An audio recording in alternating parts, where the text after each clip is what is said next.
Уничтожил!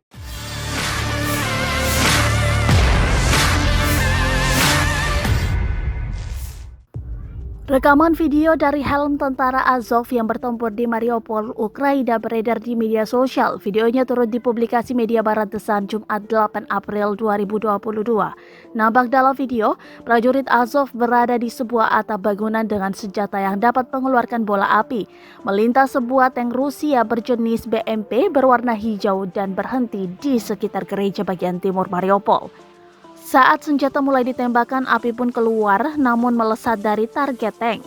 Batalion Azov yang merupakan bagian penting dari militer Ukraina yang mempertahankan daerah itu terus menyerang pasukan Rusia di kota yang terletak di sepanjang Laut Azov di Ukraina Selatan.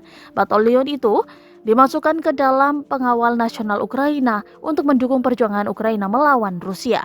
Pada tanggal 6 April 2022, setelah beberapa upaya diam-diam yang mencapai Mariupol, Palang Merah mengatakan bahwa sekitar 1.000 pengungsi dari Mariupol telah tiba di Zaporizhia setelah pertama kali melarikan diri di Berdyansk.